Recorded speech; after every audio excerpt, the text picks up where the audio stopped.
two people can see an entirely different story based upon which point of view they have. All right. Well, with that being said, I think it's about time we move over to the English side. Follow Your Star. So both versions have more or less the same lyrics, but definitely different instrumentations and styles. Let's go with the Ideals mix. That's the first version I heard because that was the one used in the Zekrom movie, which, if you may recall, there was a limited theatrical event showing of this across the United States, at least, back when this originally came out. And so that's the version I heard first, since I did get to see the credits in that version. If you go back to the interview I did with Alex, it has more of a dreamlike quality, he says. I would kind of agree with that, because, of course, ideals are supposed to be something more aspirational. Do you feel that this version of the song does that, Anne? Yeah, I do. It very much seems a lot more internalized and contemplative. Not necessarily in a slow way, because the song has quite a bit of energy, but yeah, definitely, again, it's hard to talk about these two in isolation. You almost have to talk to them together, because Truth is very much like I feel like the singer is talking to me directly, telling her truth, whereas Ideals, I feel like the guy is talking more to himself.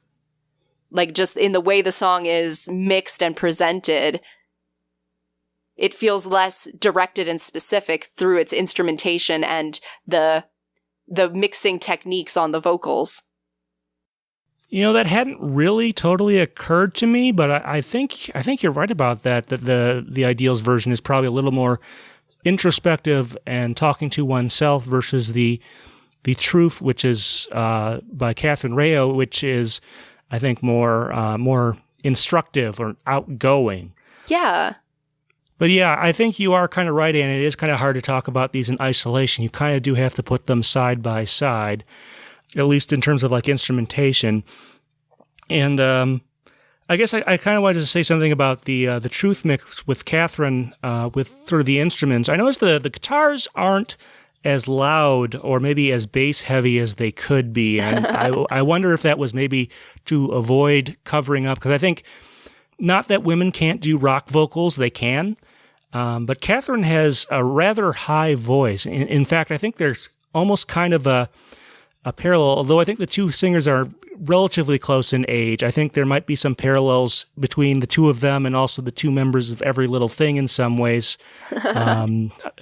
Not sure exactly why. I think Kathryn might have more of a childlike, spirited performance quality. That's sort of what I was going for there. But long story short, I think the guitars, I kind of wish they were a little bit louder, but that might have covered up some of her vocals or something like that. Does that occur to you at all, Anne? It would have changed the mix, definitely. That could be a reason for it. Like, without looking at the DAW ourselves and testing it out, we'll never know. But for my part, I don't feel like anything is lacking, because that song is all about her voice, let's face it.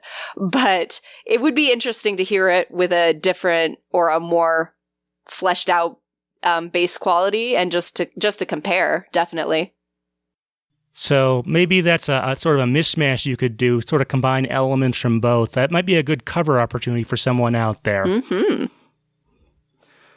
Okay, well, I guess we sort of contrasted sort of the instrumentation and whatnot. What about the vocals? Like I said, the lyrics, I should say, are pretty much the same between both. I have a few ideas about what I think this is describing, like from the movie. Like the Follow Your Star, obviously that's, I'm not sure how often that gets used in everyday conversation, but it usually means that you have some sort of dream or goal and you're progressing towards that, which I guess applies to several different characters in the movie. I think most notably Victini and Damon are sort of antagonist. He does cause the problems in the movie, although his motives are a little more pure. What do you think about that, Anne?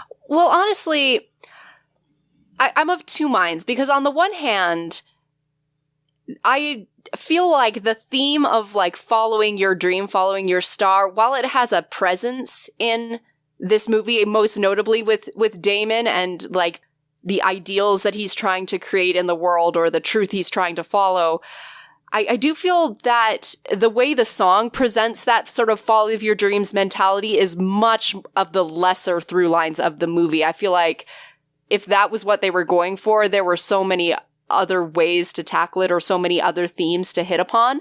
At the same time, the truth and ideals of Pokemon are exactly what this song is, like being a good friend and following your dream, following your star, finding your place in the universe and helping other people to do the same. So, like, I feel like this is the one of the few movies where the English side is not as literally tied into the movie as I've come to expect. So it's kind of throwing me a little. But for my part, I'd say that following your dream, following your star is one of the sub themes of this movie compared to all the other stuff that people are dealing with in that story. Well, I guess I should ask you then. I agree with some of what you said there, but what would you say the main sort of theme of this movie then is then? I guess I'm a little perplexed by your response there, at least parts of it. It might be a perception thing, but yeah, for me, like, the movie is very definitely about, like, you need both sides of a story to see truth and the nature of conflict and the way that two people can see an entirely different story based upon which point of view they have. And the nature of conflict and that we cannot get at the goal without, like, both sides, even though both sides are so completely different. Like, to get to the metaphor of this movie's existence, like, this movie cannot be canon for the sole reason that there's no way both of these movies could have happened at the same time in the way they happened. Like, there are parts that are completely different and don't mesh, but at the same time, you need both the black movie and the white movie in order to get the full sense of the story. And in both the black and white video games and the Unova series as a whole, that's a theme that constantly comes up that this movie illustrates, is that even though both sides cannot reconcile, there are details that will never be agreed upon. Did he have a this or did he have a that? Did they go this way? Did they go that way? But you, at the same time, need both of those things together to get the whole story. And with the both of those things that still clash and don't quite mesh, you get a better picture. You get a better movie experience. So I feel like because that is what the entire project of this movie was built around, I feel like that those sorts of themes would have been a much more powerful thing to target for the ending theme than following your dreams, which is a legitimate thing that does come up in this movie and comes up all the time in Pokemon. And, like, I don't want to jump back too far into Sorakoi, but I feel like what they were doing musically fits in a bit more with that creative project, but what's going on musically on the English side fits definitely into that creative project. So again, I'm of two minds because musically, like what Alex did captures that theme perfectly, but lyrically, I feel like they focused on a theme that is not as prominent. But maybe that's a good thing because again, musically, they are doing exactly what this movie is meant to do. So. Well, I think that what you just said there is going to make our third segment very interesting, at least on your end. Yeah, I have thoughts about this movie. There's a lot going on. Yeah, I do think that lyrically this song fits well with sort of the main thrust of the series in terms of striving to meet your goals and things like that. So I guess we have to give it that, but, you know, I don't know. I mean, I don't dislike the lyrics. I think they're reasonably well made, but I don't know. I'm not sure I really know how to respond to your sort of... Well, you don't have to respond to mine. Like, you seem to have had a different... Before I went off on my diatribe, you seem to have had a slightly different opinion of the lyrics. So, like, how were you feeling about it before I, took things and took them sideways? I'd have to look at... I mean, I've listened to both songs relatively recently. Obviously, having just watched the movie, I feel like I should have more to say here, and I just don't. So, guess I have to apologize to you folks out there for maybe not being as prepared as I thought. I think Anne has, I don't know if she's disproven me or anything like that, but... I might just be more passionate about this subject. It definitely seems like in this song, the music speaks to both of us, and maybe that's why. Maybe everything the lyrics are saying and everything the music is saying, like, they are both very powerful to you. I suppose. Well, I think that might be about all we can kind of get there. I guess we're going to go on to part 3, and that is where we sort of compare and contrast, which we've already done a little bit, and sort of pick out which one we might like more than the other, if there is a clear leader here. Obviously, with 3.5 songs or something like that, I guess maybe that's going to be a little bit tricky to come to a verdict this time around. But Anne, I think we usually let you go first. I think we've compared and contrasted fairly well. Do you have a pick, and what does that side do better, I guess? Oh my gosh, do I have a pick? It's this, every time I listen to any of these songs, any version of the songs, I'm like, oh, I like this the best. And then I play the next one. It's like, no, I like this the best. And that, like, it just keeps going in a loop. The fact is, like, when this project was announced, like, we're doing 2 different movies and they're going to be slightly different, and and we just kept learning more. Like, they're going to have 2 different soundtracks and they're going to have 2 different ending themes and all this. Like, I remember at the time, if you listen to my podcast, you heard, like, I was just like, how does this even work? What does this movie mean? Like, what's going on?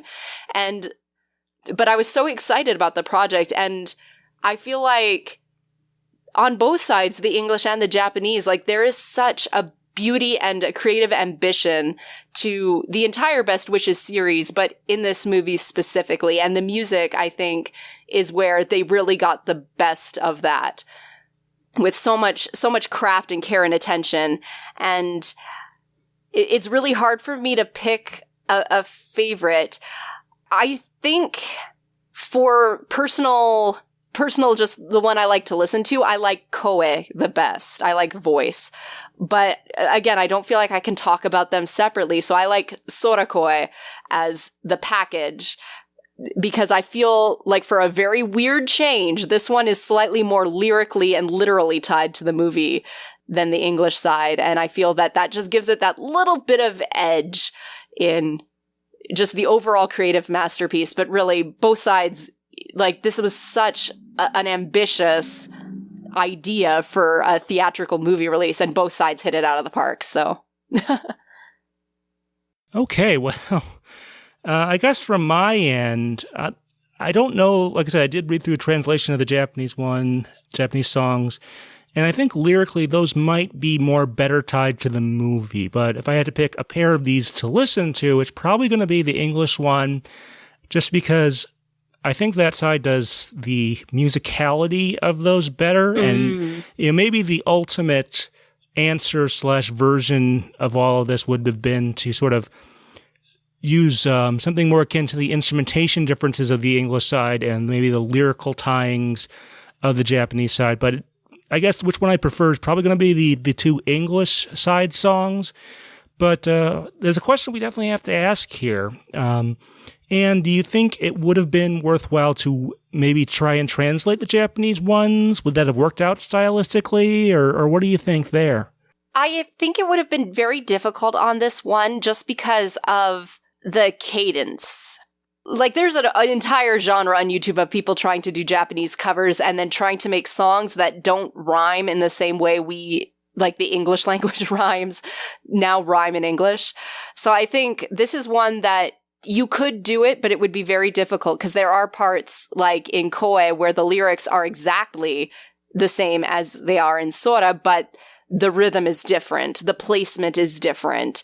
So you'd have to work really hard to get it to fit and still have it have the same effect of echoing the other song and answering the other song. So I definitely think it could be done. And as a creative project, it's always worth it, but it would have been a lot of work. So I can definitely see why maybe that was not the option they chose.